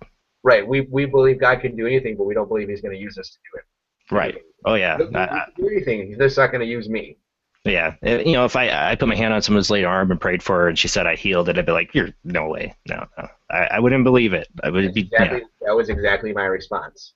Yeah. Like, no way. Are you serious? See, I'm the kind of jerk that would die and come back and think I would suddenly have the Christopher Walken like superpower. I'd be like, oh my god. Maybe that just comes from my superhero personification in my head. When I was a kid, I took a bunch of the pills my mom had in her cabinet because I thought I'd get some mutated superpower. I guess I think the same way about that. No, I just had to get my stomach pumped. No. No, I didn't have to get my stomach pumped. I was that close. My mom was ready to take me to the emergency room. They're like, well, just see how he does for a couple hours. Seriously, I took everything. I was like, ooh, I'm going to take this. I'm going to mutate. I'm going to have superpowers. That's what a 5-year-old thinks. So lock up your stuff, people. We keep it locked up. Yeah, but yeah, go ahead. I do believe that the majority of the people that I've personally interviewed, when they do come back from being dead, they have an incredible lack of fear about a lot of things. And just it's not like they have confidence. I mean, they do have confidence, but it's more like they just don't have fear. Like they just don't. They're very fearless, and so they're willing to do things like pray for other people that have died, pray for miracles, and they're not really worried. They're just not fearful. They're like, well, what if this doesn't work? They're like, you know what? I was dead, and now I'm alive. Let's try this. All right. Because they know anything is possible. I mean, when you're dead and then you come back to life. Man, that's just amazing. You wonder how many stories you don't hear because people come back, they have the experience, and then they rationalize it. Oh, tons of them. I had so many people approach me after the movie came out, and I had even more people approach me after the show. I mean, people that I've known for a long time, all of a sudden they're like, I got to tell you something. I'm like, what? And then they tell me a story of something that happened to them like 10 years ago or 5 years ago or some outer body experience or, I mean, a lot of people I don't even know coming up to me and saying, hey, you're the guy from the show. Can I tell you something? Yeah, because they probably haven't told anybody else because they don't want to be looked at like they're crazy. Oh, most of them start out with, I have not told anybody this, or I haven't told anybody this in a long time. I had a friend who I've known for 10 years, 15 years. After the TV show came out, he was like, I need to tell you something. I think he said I was the third person he told. Yeah. Because, everybody else thought he was nuts, so he just stopped talking about it. But he's like, he's like, I trust you. You're not going to judge me. And I said, no, tell me. And it was an amazing experience that he had. And it wasn't he didn't die, but he had a very supernatural experience and involved just a whole lot of things. It was amazing. But again, these people when the show, the movie, what I really felt it did is that it gave people a voice to say to That say this is real. that happened to me. This is real. You can't say I'm crazy anymore. You can't deny the fact that this really happens. That's what I really loved about the show, and I really hope, wherever you end up with a season 2, which I really hope there is that, yeah, it gave a voice to this phenomenon that's been happening. To me, this is something that's been happening since the age of man. People have had near-death experiences, for ages. I think, even some of what's in the Bible is in its own way a near-death experience for some people. They crossed over to the other side, and they're trying to describe what they saw. Some of the visions that the prophets had, in a way, could be considered near death. They were taken away by angels. Were they physically taken, or was their soul or spirit taken away? Right. Even Paul talks about having a trip, going a journey into heaven, and he's like, was I in the body or not? I'm not really sure. I know I was there. Right. And then there's 10 resurrection accounts in the Bible where people like literally died and came back. Well, Lazarus being the famous. Yeah, Lazarus is the one we talk about. A day or 2 days. He was 3 days. Yeah. In a warm climate. And even when Jesus said, "Roll the stone away," his sister's like, "Lord, he's gonna stink." Yeah, that's exactly what I was gonna say. Is that the basically says in the Bible is it's gonna smell. Roll the stone away. They're like, "Are you kidding me?" They're like, "Hey, Jesus, I know you did some miraculous thing, but this guy is dead." I know. I think they're like, okay, this isn't grape juice turning into wine juice. This is like a dead guy. And and imagine people's reaction to that. Like how crazy it would see somebody who's been dead for 3 days suddenly arise. I believe it's possible. It's one of my favorite parts. I had to say it in the Bible is the resurrection of Lazarus. Remember what the religious authority and religious leaders wanted to do after Jesus raised Lazarus from the dead. They thought, we're going to have to kill both of them. Yeah, they wanted to kill Lazarus. And Jesus. They're like, we got to kill Lazarus too, man. This is really screwing up our plans. People are going to question us. What's dead should stay dead, I think was part of their thought. Or maybe they were just watched too much supernatural TV shows and they... Too many zombie movies, man. One thing I know we're going to run out, closing out soon, but one of the things I was interested to ask you about too, because you talk about the healing and the resurrection of the dead, but they also talk about casting out of demons. Does your group have any involvement in doing that? Do you believe in that? Yeah, absolutely. There's no question about it. There's, you even alluded to having, like you said, a experience. That's why I'm asking. It is another subject as dark and scary as hell to me. I'm still interested in. Absolutely. There's angels, there's demons, there's a whole spirit realm that's more real than the physical realm we live in. And you and I are not physical bodies talking about spiritual things. We're spiritual beings in a physical body. Our spirit's going to live forever. Our body will eventually expire, but our bodies are finite. Our spirits are infinite. And around us, there's angels, there's demons, there's a whole supernatural dimension that we can't currently see right now, a spiritual dimension that we can't currently see, but fully. Mm-hmm. Sometimes we get glimpses into it. Sometimes we get more insight into it. Sometimes we can feel or discern things in the spirit realm. But yeah, absolutely. Have you run across that though? Like somebody you felt was demonically, not even possessed, but maybe even influenced, or that you felt like you had to heal for them, pray for them. Yeah, absolutely. More than once. I've seen quite a bit of that, and that's part of the package, Yeah, I was gonna say, it kind of comes with the territory. But there are some pastors that turn away from it. There's some priests that, a lot of priests that turn away with it. And there's churches that want you to turn away from it, that don't want you to get involved in it. Yeah, but I mean, again, it's just really, Jesus said, "Heal the sick, raise the dead, cast out devils," and and when he talked about in John 10:9 and 10, he says, "I am the door. Anybody who enters in by me is going to be saved." And the Greek word for there is sozo or sotori, and it actually means saved eternally, healed physically, and delivered from delivered from depression, oppression, anxiety, fear, and deliverance in the real sense of like demonic attack. And then Right. the fourth part of that is physical prosperity too. But like part of what Jesus paid for on the cross was our deliverance from demonic persecution. And it also says in Acts, it says Jesus went around healing all those who were oppressed by the devil. And so you know that a lot of like sickness and illness that comes upon people is actually has a demonic root attached. Yeah, I've read into that some people that believe in the demonic oppression, Mm-hmm. that it causes a lot of the ailments and addictions that people have. Oh man, yeah. So a lot of times with addictions, and I've personally seen that and ministered to people who been oppressed by a demonic spirit that's caused them to be in an addiction and engage in destructive behavior. Because an addiction is very a destructive behavior. It's like Yes. you don't have to be like cutting yourself to be in a destructive position, but a lot of times even like that type of mutilation is really caused by demonic oppression.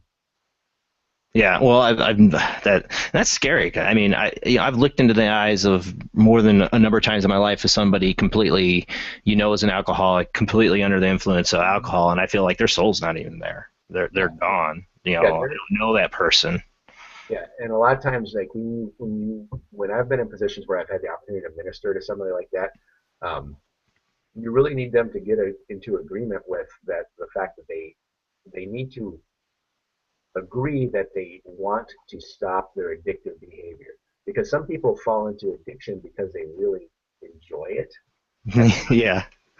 And then they get to a point where it starts to overtake them, and then they want to get out of it. But some people, even though they're addicted, they still enjoy it. And so you can't just like walk up to people and be like, "Oh, we're going to cast devils out of you because you're an alcoholic." And it's like, what if they like drinking?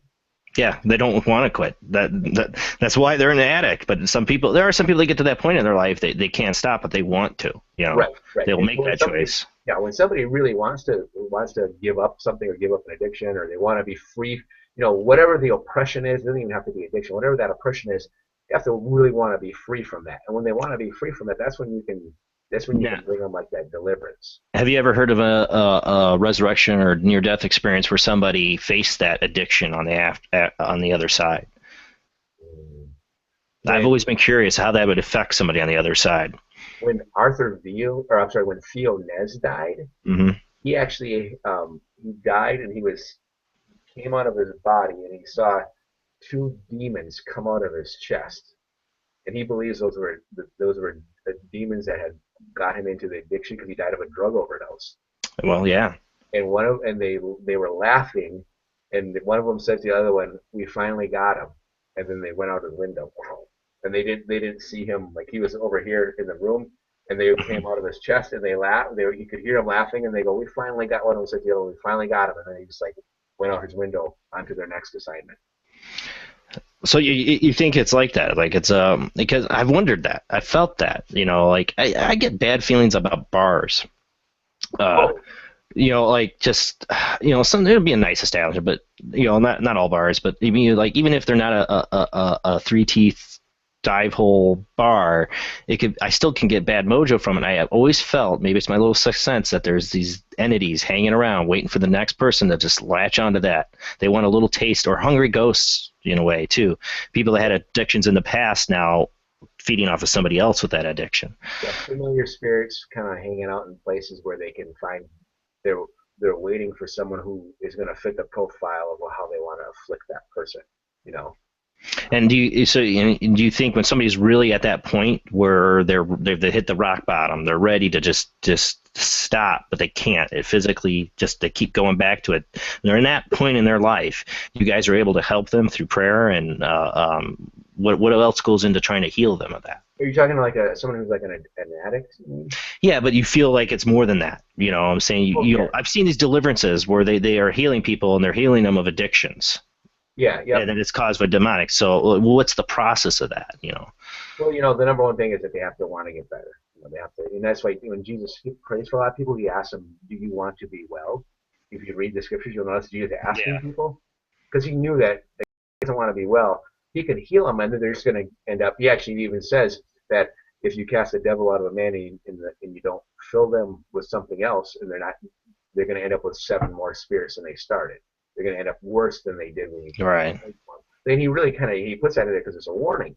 Like, don't just run around trying to cast demons out of people. They have to actually want you to do it, and they have to want to get better. They have to want to be well. Well, what am I asking though is what goes into it? Is it just a prayer? Are you just praying over somebody to heal them of that infliction? Well, if you're doing a deliverance, you're actually going to be commanding the evil spirits to come out of the person and to release their grip on them. So you're not just like praying for healing, but you're actually commanding. You're actually taking spiritual authority over the demon or over the demons or whatever it is. And you're commanding them to release and let go of that person and to come out of them. They actually come out of that person's body, to come out of their shell. I mean, we have a physical shell, and sometimes it can be more than just our spirit in it. Now, do they ever fight back? I know we're almost towards the end, but you got me. I started thinking about it when you started talking about, when you listed to the themes, following in Christ's word. I'm like, well, that means he probably does some casting out of demons. And that, I hate to say it, the dark side of things is interesting. I hate to say it. And one of the things I'm interested in is, do the demons fight back? Yeah, and that's really why you need to have an agreement. Like, the person has to want to have these demons leave them. Because if they're like, oh yeah, I do, but they really don't, you're gonna be there all day wasting your time. Because or else they'll go, but they'll come back right away. Right. And so the person needs to be in agreement. Yeah, I could tell you. We only got a couple minutes left. That's all right. You and I will have to talk offline. I can share some stories with you, but I've got plenty of experience with this, and maybe another show topic. Yeah. Because it's one I'm definitely interested in. I read a book called American Exorcism, which was kind of a clinical look at the idea of exorcism, but they really talked more about deliverance, because exorcism isn't as common. But it's another subject matter. There's a lot. That's why I named my show Paranormal Soup, because I'm interested in a lot of things. But when it comes to deliverance, I had friends that worked in that area and did that, and I've always been very interested in what happens, with that whole process and everything. So that could be a whole other show we could talk about one night. So I definitely would love to have you back on for that. Easily. That's a really big topic, and it's a really controversial one. It is. And the reason why I'd love to have a show about it, and I've done a little bit on it, but like to have somebody who actually works in that, and has done deliverances like that, is to talk, to get the stigmata away from it, and to talk about the reality of it. Not literally though, right? Right, well, yeah, right. No, that's stigmata. But talk about the reality of it. That, not the Linda Blair puking up pea soup stuff. I want to talk about the reality of it. Not the Hollywood of it. And that's what a lot of people have in their head. That's what I've had in my head. You talk about movies, man. Exorcist scarred me for life. You talk about anything demons, it's somewhere in the back of my mind. It still goes to that movie. Yeah, and there's. Yeah. We only got. I don't want to open up a whole other can here. Yeah, it's a whole other topic. Well, thank you so much, Rodger, for coming on the show. And thanks, Chris Fleck, too. She helped set us up together, so she was a big help in together. Yeah. Next week, I am up in the air about who's going to be on. I was supposed to have Tabitha Seberg on to do Valentine's Day, read people's tarot. Don't know. She's having issues. She might not be able to make it on. I might have Michigan Paranormal on with Joe that was been in the chat room tonight. Thank you for joining. I had a lot of people in the chat room. I'm not going to be able to read off everybody's names, but thank you guys for coming to the chat room. Sorry I didn't get to chat with you guys so much tonight. I had a really interesting guest tonight, so I really wanted to focus on this as a real passionate subject of mine when it comes to near-death and resurrection experiences. So next episode might be, if I don't get Michigan Paranormal, I don't get Tabitha on, I might just do open lines again, which I've done a couple not so successful, but hopefully get some of you guys to hop in or call in. I had a couple callers tonight. Thank you guys. But I'd like to have an open lines night if I don't get those guys on. And you guys can either call in their Skype, or if you're in chat, I can have you join in the Hangouts if you got something you want to talk about it. And then after that, I don't have my schedule in front of me, but we have a couple more people coming up. Actually, I'm booked to May, so we got a lot of shows coming up. You can check out upcoming shows on www.mwpparanormalsoup.com. You can find all the upcoming shows. Now, Rodger, how do they find out about what you're doing in the future? Where can they check out what Rodger Frievalt is going to be doing here? Well, ivictorycenter.org is my church website, and then RodgerFrievalt.com or .org is either one is going to take you to my personal website. Well, I hope to see an announcement that you're either coming back to Destination America or you're going somewhere else where I can watch a season 2, because I know there's so many more stories out there. And you've seen shows of people talking. They've done shows on near death and afterlife, but yours was great because you interviewed the people. You got to hear it come from their mouths, and that to me that's the best. That's the best kind of way to do it. You know, you can dramatize it all you want, but when you hear it told by the person, there's a believability to it. Oh yeah, it was awesome, and I'm excited to get to. I know there's going to be season 2 of something, and I'm excited to see that happen as well. Well, thank you, Rodger. Like I said, we'll get you back on again, and maybe we'll talk about deliverance, and healing, and get more into that. Thank you, Rodger. Nice meeting you. Thank you. Have a great night. All right, thank you guys. And morning. And as I end up here, I'm going to pull the screen share up because I got one more thing I want to share with you guys. It's been hard being off. I love doing this show, but I love my family, and this has been an amazing experience having my second child. And I told my wife I'd take a little bit of time off. Well, now I'm back. I will be back, hopefully, continuously on. But I missed it. I didn't realize how much I missed doing this show. But this is the reason right here. You saw him at the beginning. If you missed my son at the beginning, here's a nice picture of him now. You can see. This is my favorite picture we took. He was screaming and crying right up until we put him up to her, and he did that, smiled perfectly for the camera. I know. All right, thank you guys. You have a great night. Like I said, guys, 10 p.m. Central Time again next week. It's up in there. I'll have announcements of who's going to be on the show. Vice versa, we'll figure it out. Have a great guys. See you next week.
It was great having him, Rodger Frievalt, on.